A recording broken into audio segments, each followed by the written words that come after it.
8:34 in the morning. I would ask that anyone who has a cell phone to please double check and make sure that it is turned off and or on silent or vibrate. So with that, we will now do our prayer. We will all bow our heads, please. Our most heavenly Father, we thank you for the abundant rainfall. You have blessed us with the rain that we so desperately needed.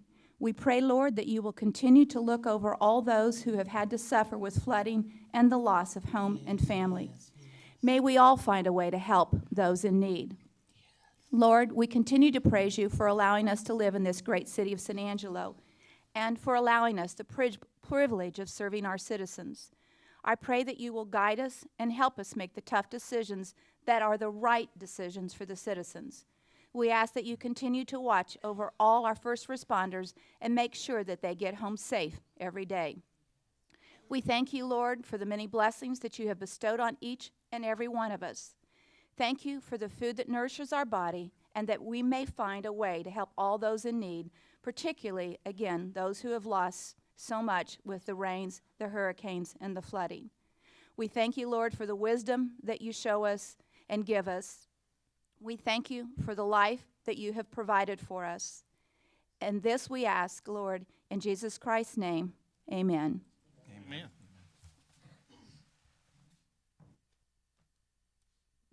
We will now do our pledges.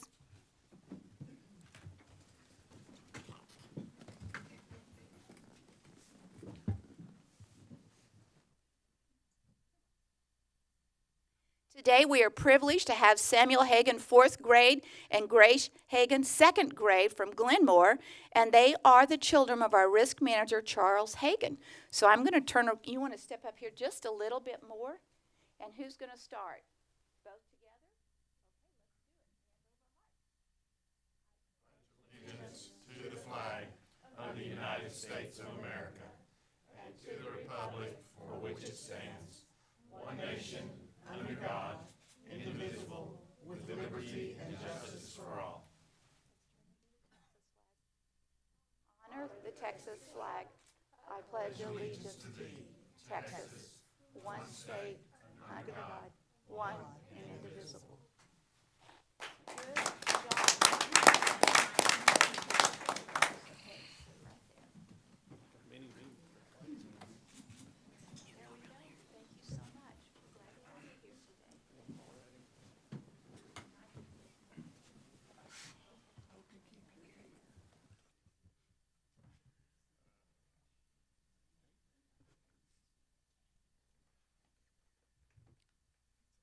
Today we are going to have a proclamation for Mark McLaughlin Day. John Mark McLaughlin and his wife Amy moved to San Angelo in 1962, and thereafter the pair made an incredible impact on the Concho Valley community. Today we commemorate Mark's contributions, accomplishments, and dynamic leadership over the years. Do we have Mark in the audience? I don't see him. Among the vast areas that Mark contributed to the success of or brought to San Angelo are the following. Founder of Texas State Bank, along with Bill Marshall in 1962, and thereafter serving as chairman of the board and guiding its continued success. Founder of the first cellular telephone company in San Angelo, now known as West Central Wireless. President of the San Angelo Chamber in 1988. One of the earliest benefactors of the San Angelo Area Foundation, along with his wife, Amy, and board member of the Angelo Community Hospital and the Boy Scouts Concho Valley Council. In addition to the service in San Angelo, Mark also served at a broader scale for our great state in many respects, including his role as president of the Mohair Council of America, president of Fort Worth-based Texas and Southwestern Cattle Raisers Association in the 1990s, trustee and president of the UT Law School Foundation, judge advocate in the U.S. Air Force, and board member on the UT Development Board.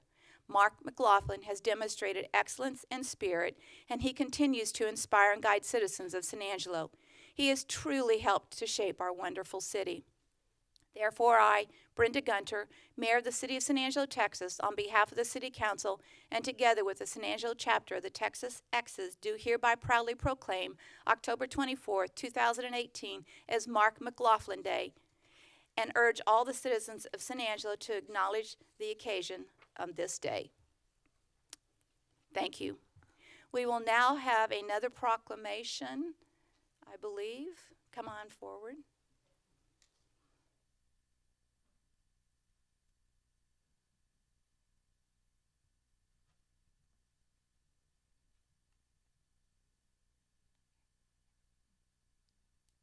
Morning, Mayor. Good morning, Council, City Manager. We would like to present some awards. So first, I want to introduce myself, Brent Casey, Recreation Manager, and would obviously like for you to stay here and present the awards to some individuals that we have for some outstanding service this year. We also have John Henry Perez, who is a Recreation Supervisor here in San Angelo, and Sandra Pena, who is also a Recreation Supervisor here in San Angelo. And our special guest to help us present these awards besides the Mayor is Danny Zink, which is the Texas Amateur Athletic Federation President. So thank you, Danny, for being here. Appreciate you driving up from Bernie this morning in the rain. I'm going to hand it over to John Henry, and he's get started with the awards. Good morning to everybody. Thank you very much. Our first award is going to be presented to Trey Allen. Wait 1 second, Trey. I'm going to read something real quick. Trey Allen is nominated for the Local Athlete of the Year for the City of San Angelo Recreation Department. Trey participated in youth flag football and youth basketball this past year. Trey's 8 and under flag football team got 3rd place at the state youth flag football tournament and 2nd place in the 8 and under Division II state youth basketball tournament. So Trey was an outstanding leader for his team and a great teammate. And right now we'd like to present Trey Allen with the Local Athlete of the Year award. Come on up.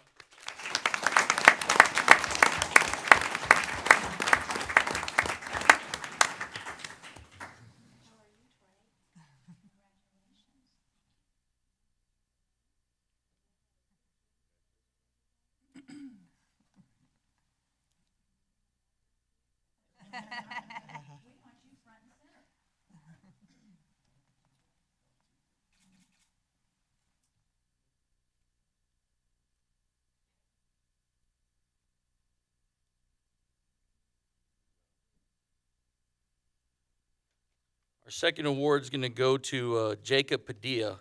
Jacob was nominated for the Regional Athlete of the Year for Region 10. Jacob participated in youth flag football and also youth basketball since he was the age of 4 years old. This past year, Jacob was part of a 3rd place youth flag football team and also for the state tournament for 8 and under. And Jacob was also part of the 2nd place youth basketball team that Trey participated also this past year in the state basketball tournament. Jacob has many skills at a young age that we saw. He was a great leader for his team, and every time Jacob plays a sport, Sandra and I were amazed by what run he had just done or what shot he had just made for his basketball team. So this year, Jacob Padilla is our Region 10 Athlete of the Year.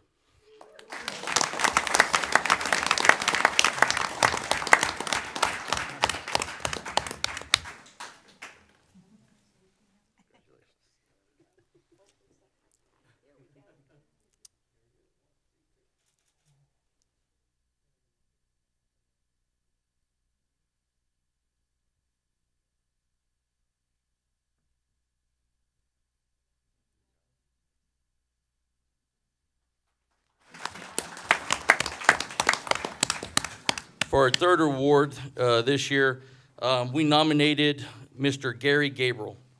So I'm going to read what's on the plaque, Coach Gabe.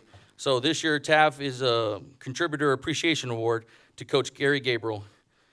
Coach Gabriel has been a youth track coach for the City of San Angelo for the past 14 years. Coach Gabe works every day with the city's track team, starting after Memorial Day and finishing up the Summer Games of Texas, which ends end of July. Coach Gabriel has done this for the past 14 years, not missing one single day that I know of. Coach Gabriel started off at ASU as a voluntary coach and now is a head cross-country track coach at Cornerstone here in San Angelo. So Coach Gabriel, on behalf of TAF, on behalf of the City of San Angelo, thank you for this award.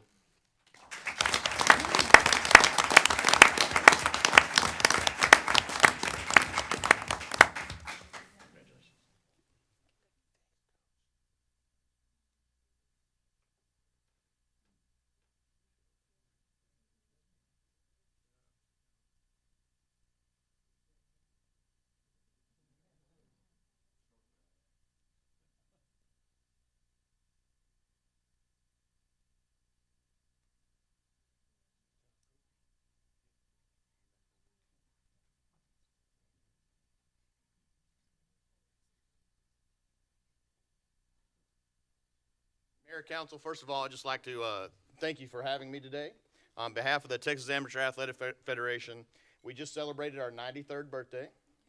So for those that don't know, we've been around for a long time, and it is always a pleasure to be able to present these awards, to receive these awards. I'm a Parks and Rec Director for the city of Bernie. And so the really great thing about these and the really exciting things about these are that all these awards are decided and presented by peers. So the Parks and Rec professionals around the state of Texas are the ones that give these awards. So when you get one of these, it means something very special because you're getting it from your peers. And so on behalf of the Texas Amateur Athletic Federation, I'd like to present San Angelo Parks and Recreation with the Gold Member City Award for 2017-2018.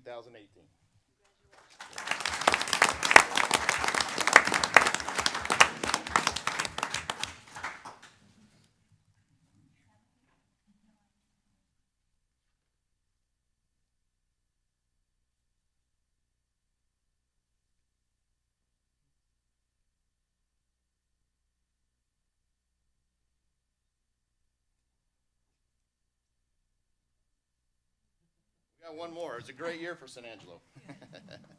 So at our annual meeting this year, not only was San Angelo selected to host this year's state tournament for flag football, but next year's. I served 16 years as a state commissioner for youth flag football, and then as I took over as president, I gave up that position.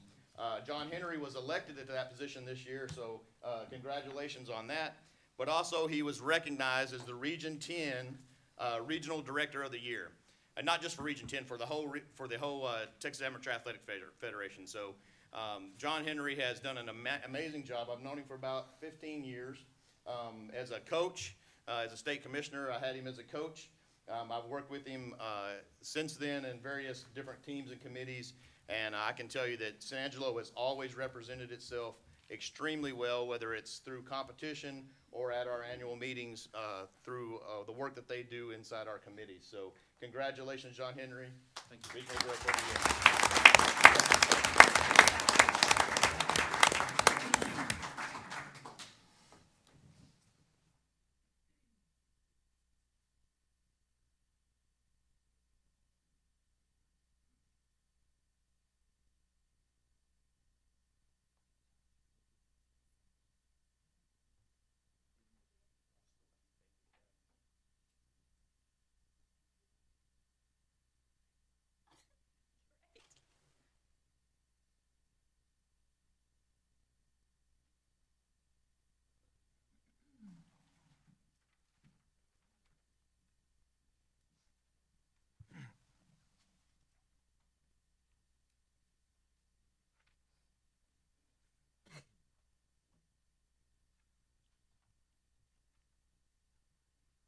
All right, we will now move into public comment. Items or issues that are not on the agenda may be raised by the public at this time. Citizens should speak from the podium, begin by starting their name, and limit remarks to less than 3 minutes. Council members may request that a discussed item be placed on a future agenda. The council takes public comment on all regular agenda items during the discussion of those items. Do we have anyone here this morning who would like to make public comment?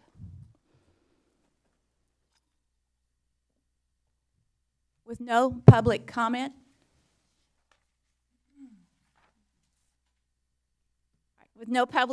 we will move into the consent agenda. We are removing item B from the consent agenda. And now I will ask each council member if there's items that they would like to have pulled. Billy, I'm going to start with you. Yes, Mayor. I would like to pull item F and item G. Okay. Lane? Nothing besides F. All righty. Lucy? I was going to go with F. Okay. Tom? Tommy? Harry? N-M. M? K-N-M. K and M. Good. Okay. With that, do I have a motion to approve from the consent agenda item A, C, D, E, H, I, J, L, N, and O? So moved. And there a second? Second. Any public comment? With no public comment, we will take a vote on the items. All in favor, say aye. Aye. Aye. Any opposed? The consent agenda is approved. We will now go in, starting with item F, consider approving by board contract number 515-16 for the purchase of one street sweeper from Timco, Inc., Waco, Texas, in the amount of $258,646.50 budgeted in fiscal year 2019. And item G, consider increasing award of RFB FS-07-18 haul truck to Lone Star Truck Group of San Angelo, Texas, in the amount of $140,541.11, budgeted in fiscal year 2019 for the purchase of one unit. Ryan, you're on, and Billy, do you want to go ahead and ask some questions? Yes, thank you, Mayor. Good morning, Ryan. My question is more about process. These are two very big-ticket items, and in reading the background material, I saw some specific detail on the buy board contract for the sweeper, where it was showing the original price and then the discounted price, and it looked like through buy board we got some pretty good discounts. I have no idea what a street sweeper costs, but it looked good on paper, those discounts. So my question is, on item F, we went through a buy board contract. On item G, the RFB, we went, through the request for bid, and the price increased. Why didn't we use buy board for both of those contracts? Well, I would say initially there's definitely a time and place to use purchasing co-ops versus bids. And in this case, the purchasing co-op was definitely the right way for us to go for the street sweeper. Now, the item G, the RFB, if we consider that item, that's actually an RFB from last year. So we're actually able to use last year's prices, including an escalation clause that's built into that contract, for this year, which means, again, a good deal for the city. And so it's all about the perspective of what the item is and how we as the city can best benefit from the options available. Okay. So the contract that we had for the RFB for last year, we're using to purchase this year, and we didn't have to go out for bids again? Yes, ma'am, because the term of the contract includes an initial year plus one more year, including the possible escalation of price up to a maximum amount. Okay, because the price did go up. Yes, ma'am. And that's what's on the consent agenda. That's right, that's right. Okay, all right. Any further questions from Think that- council on item F or G? Lucy, please. Hi, Ryan. I just wanted to know, how many of these street sweepers do we have, and how often do we buy one? We own, traditionally, we try to keep 6 in our fleet. As we buy one, we'll dispose of one, and so that may mean a little fluctuation just initially. But we try to keep those 6 in good health, and so it depends on their age, their life, their usage, as for when we're replacing them. But we watch that very closely, and because of the fund, we have a little more flexibility than we might somewhere else. But we have to watch those street sweepers very closely because of the price they are. We don't want to get behind on those, and so we make sure that we watch our disposal value as well as the health of the unit.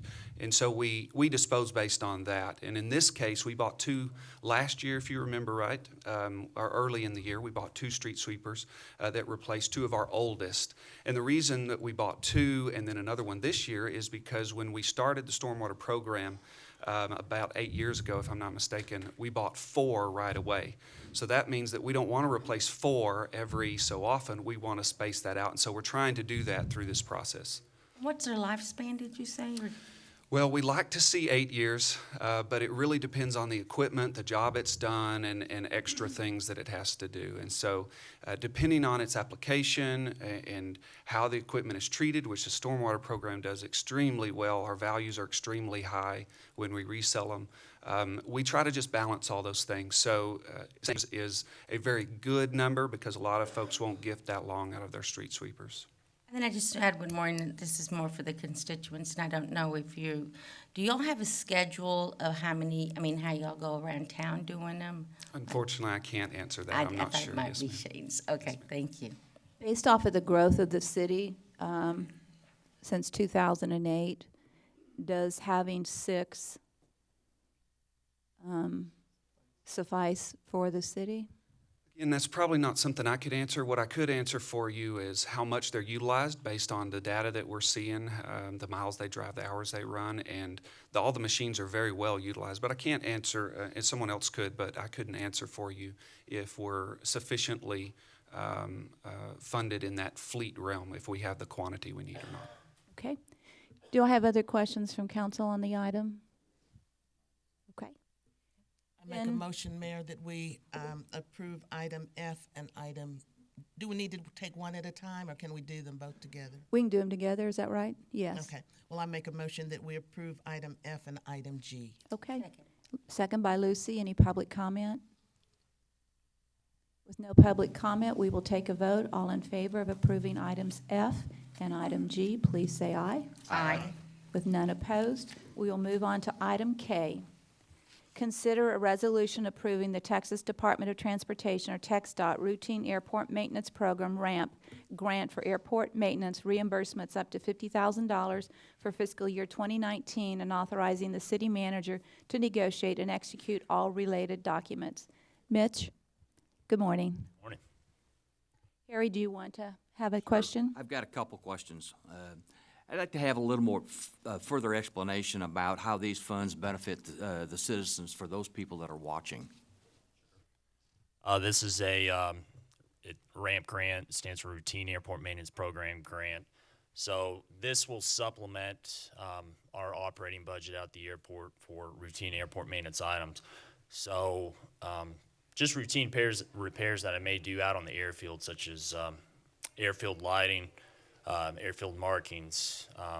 I may look into replacing some HVAC units on the terminal building with these funds. Texas Department of Transportation will match up to 50% of that, up to $50,000 for this fiscal year. So really, this is a savings to the taxpayers of San Angelo.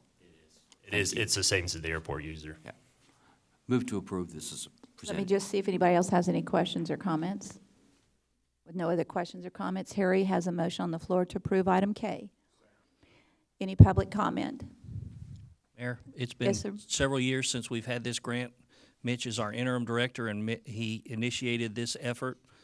So his efforts have generated, if this is completed successfully, an extra $50,000 in maintenance work that the citizens won't have to pay for. So thank you, Mitch, for your work. Thank you. And thank you, Mitch. We appreciate that. All right, we are going to move on to item M, which is consider resolution approving a sorry. Okay. All in favor? Aye. Any opposed? Thank you, Billy. Motion passes. Item K. We'll move on to item M. Consider resolution approving a First Amendment to the Santa Fe Municipal Golf Course Services Agreement that outlines obligations of 2Pro management to the city and authorizing the city manager to negotiate and execute all related documents. Carl? He was here. Teresa and I may be able to answer these questions. Okay, you want to start with your first question, Harry? Quite honestly, all I wanted to do was just to there he comes.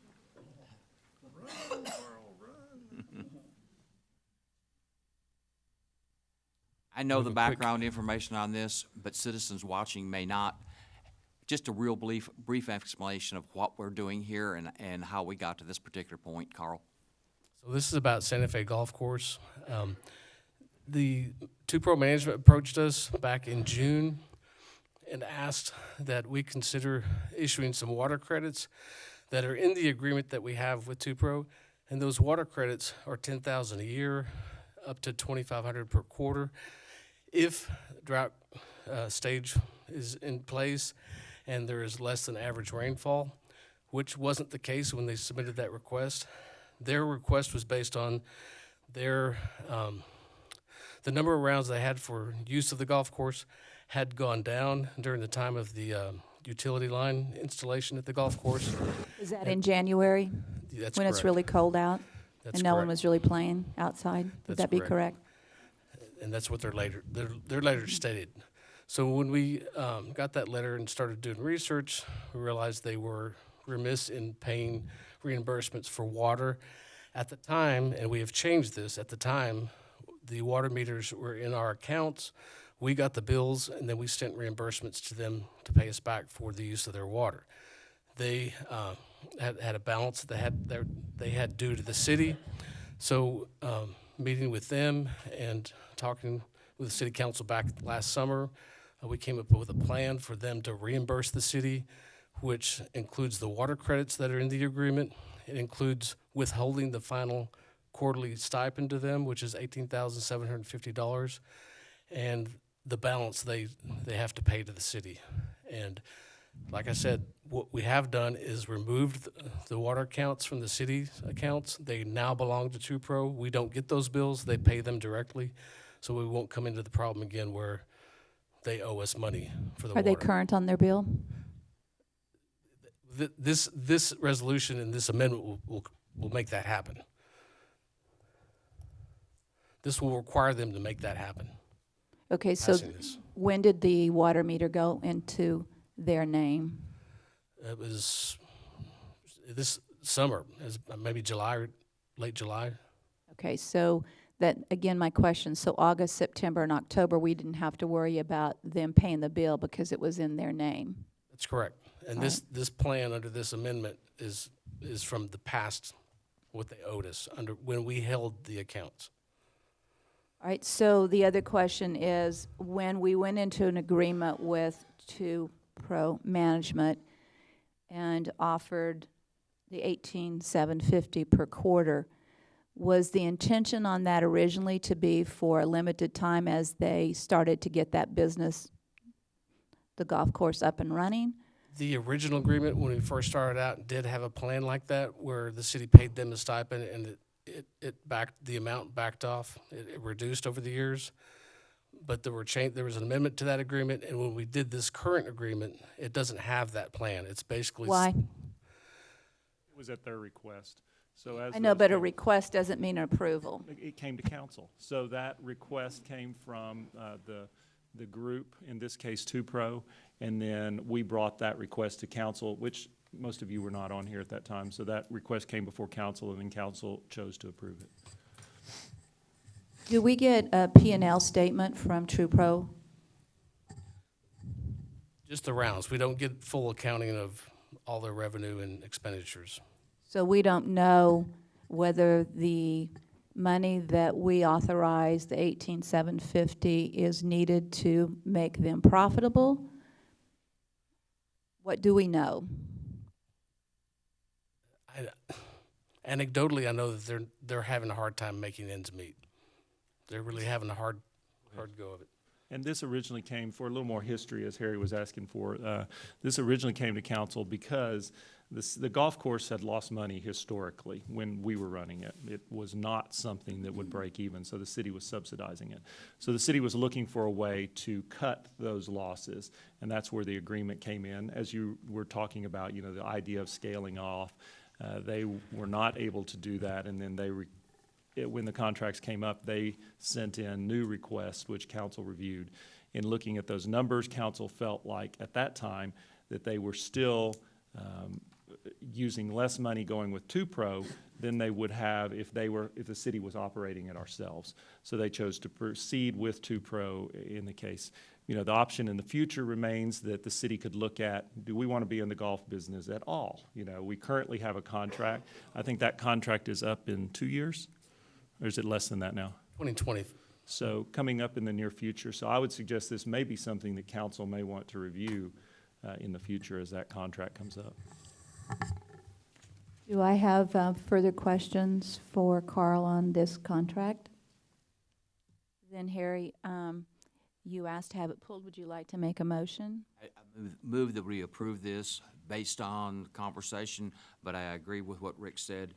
We really need to be looking at this in a year from now or whatever that time frame is before, and it may not be that this particular city needs to be in the golf business on Santa Fe Golf Course. Okay, do I have a second? Second. Do I have public comment? Steve, Mr. Hampton, please come forward.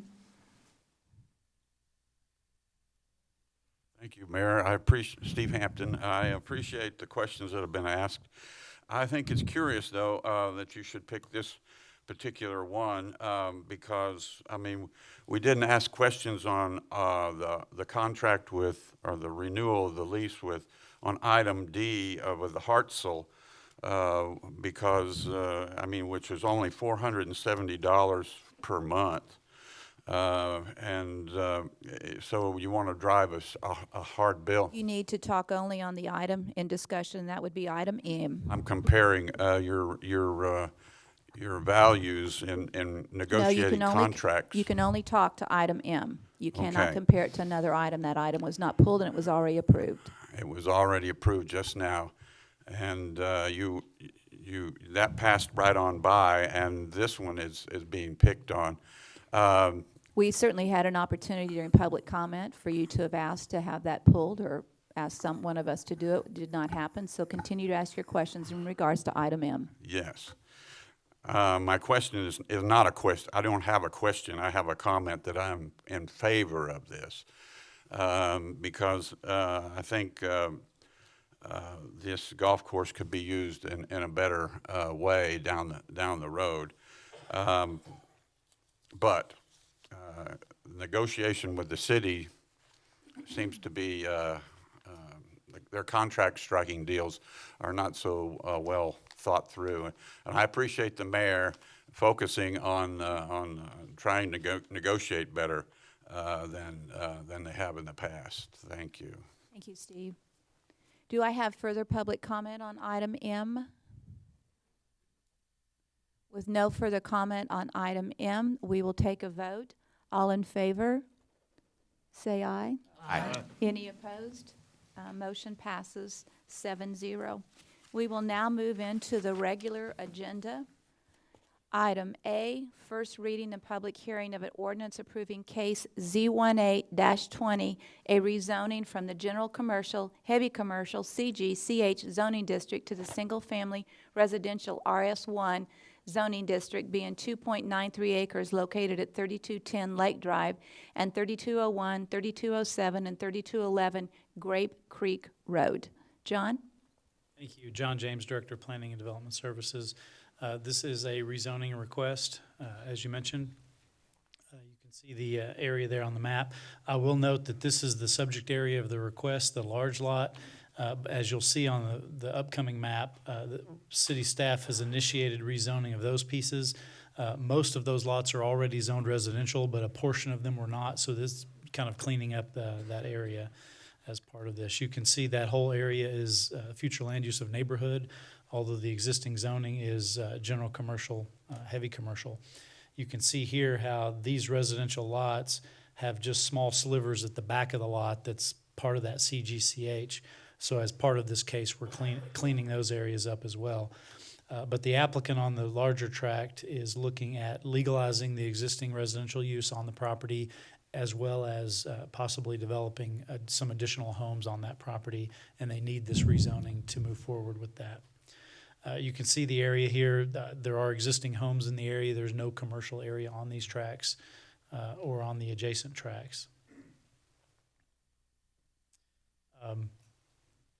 We do recommend approval, and here are some of the reasons that, again, the area is residential. They've been used as residential and just happen to have been zoned commercial at some point in the past. The rationale for the A+ approval? Yes. Yeah. Was that a hint to us in terms of what you want us to do? That's, John, I was thinking it, I just wasn't going to say it. I was thinking it, wasn't gonna say it. You knew I would step out, didn't you? Tom is such a nice guy.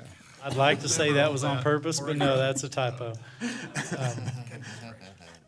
We did send our notifications to the surrounding property owners. We did not receive any in favor. We received one in opposition. However, that person just indicated by checking the box opposed, they did not provide any commentary on why. Did we call them and they would be ask them? opposed. We did not. Should we? That's not our normal practice. We rely on them. We send them a notice and provide them an opportunity to provide us comment, as well as inviting them to the public hearing. But if they choose not to take advantage of those opportunities to let us know, we don't make. I'd like us to start following up on that and calling them. If there's just one to call, it's not too hard to make one phone call. One thing I will say that, as we could call, we do like to have their comments in writing. Of course so you that do. it can't be misconstrued in any form or fashion. We can definitely look at that. I will say that the only information we typically have on those is the property owner information from the appraisal district, which typically does not include phone numbers or email addresses or anything like that. Do we ask for their telephone number, or email on the notice that is sent? I don't believe so. We send it to their address and ask if they're in favor or opposed and provide them a space to write any comments that they might have. As I mentioned, staff does recommend approval of this rezoning to single-family residential, and the Planning Commission recommended approval as well unanimously. With that, I'll be happy to answer any questions. Do I have any questions from council for John? Parcel of land, a residence on there now, or is it, you said it's a mixed group over there, mostly residential, but? The subject properties themselves are all residential, Okay. completely. Do I have a council who would like to make any further questions or comments? Okay, then do I have a motion? So moved. Second. Do I have public comment on item A? With no public comment on item A, we will take a vote. All in favor, say aye. Aye. Any opposed? With none opposed, item A passes 7-0. Item B is a first reading and public hearing of an ordinance for Z18-17, a rezoning from the light manufacturing ML zoning district to the two-family RS-2 zoning district, being 1.308 acres located at 501 East Avenue A and 606, 612, 616, and 618 Rust Street. This is a similar case where we've got a homeowner that is currently part of light manufacturing zoning and wants to clean up the property by getting the rezoning to residential use. Similar to the last case, the staff is recommending rezoning some of the other adjacent properties that are also currently residential. You can see here that the future land use of this entire area is neighborhood, which would mean typically homes and apartments. But you can see the lot manufacturing zoning there extends into the neighborhood just in this one block. But all of these lots in red are existing single-family homes. So this would clean up that zoning, making them single-family as well. We left out this one property here. It's actually a plumbing business, and so we didn't want to affect that property because it's already fits within the lot manufacturing, so we did not include that one. Just some photos of the area. You can see here's that dividing line. All of the properties on the left side there are existing single-family homes. And there's the properties, the one vacant property in the middle you can see there. And then there's the plumbing business that we would not affect with this change. And then across Rust Street there is some existing light manufacturing type uses. And so again, this would not affect those, but would just change the single-family homes. It is consistent with the future land use as well as the existing uses of the properties. We did send out our notifications. We did receive 1 in favor and none in opposition in this case. And the staff as well as the Planning Commission recommend approval. Harry, it's in your district. Do you have a question or comment? I've actually sat in on the Planning Commission when they discussed this, so I'm comfortable with this. I move to approve as presented. Let me just make sure, does anybody else have any questions or comments? All right, Harry has a motion on the floor. Do we have a second? Do we have public comment? With no public comment, we will take a vote. All in favor, say aye. Aye. Any opposed? Motion passes 7-0. We will now move into item C, which is an update on sales tax revenue performance. Tina, you're on. Mayor, Mr. Valenzuela, City Council. I have for you your update on sales tax performance. It's up 1.98% for the month of October compared with the same month in the prior year. And our total revenue for this fiscal year is over budget by $73,000. You have the number that we were up in October of last year? 14.77%. So we're going up against a large number. Yes, I ma'am. would like to make sure at the next City Council meeting that we review the sales tax revenue from for the fiscal year 27, 28, and also by category of business annualized. Can you repeat that? You're just going to take a look at the 2017-18 Okay. actual. So we Yes. want to annualize what was the total percent increase for the year. Okay. Okay, because we're through with that year now. And then Right. also look at it annualized by area, meaning manufacturing versus, the chart that you do for. Yes, ma'am. et cetera. And I wanted to point out that we do not have industry information yet for this meeting, no, but I as knew soon you as we wouldn't. do Yeah. receive it, we'll send it in your Sure. packets for But you to anyway, I'd review. like that presented next. And I also would like to have a update on the final fiscal year for the city at the next council meeting. For sales tax in particular? I think for the total budget, sales tax, revenues, operating costs, an overview of the total year. Okay, we can do an overview of that. We will not have audited numbers, and there Yeah, will still be just- many adjustments to be made after that, but we can do Yeah. a preliminary Several overview. people have asked for it, so give us what you have, what you don't have, you can't present. Okay. Bottom line. Yes, ma'am. Thank you. You're welcome. Thank you. With that, we will move into the closed session, the executive session under provision of Government Code Title V, Open Government Ethics, Subtitle A, Open Government, Chapter 551, Open Meetings, Subchapter D, exceptions to requirements that meetings be open under the following sections. A, Section 551.0712, consult with attorney when the governmental body seeks the advice of its attorney on a matter in which the duty of the attorney to the governmental body under the Texas disciplinary rules of professional conduct of the State Bar of Texas clearly conflicts with this chapter regarding the solid waste contract, the selection of agent to represent city and the West Texas Water Partnership. Item B, Section 551.072, deliberation regarding real property. A governmental body may conduct a closed meeting to deliberate the purchase, exchange, lease, or value of real property if deliberation in an open meeting would have a detrimental effect on the position of the governmental body in negotiations with a third person. And item C, Section 551.0741, to deliberate the annual evaluation of the city manager. I believe we'll be out for about an hour and a half, and at this moment, it is 9:16 a.m., and we will adjourn to the closed session. We were a little longer than an hour and a half. Our apologies for that. On items discussed in executive session, as it relates to the solid waste contract, we have given staff direction. Billy, on your issue of the West Texas Water Partnership, was that yours? But I can start with that. I move to approve an interlocal agreement with Midland and Abilene that updates the responsibilities of the parties as they relate to the West Texas Water Partnership. Second. Any public comment?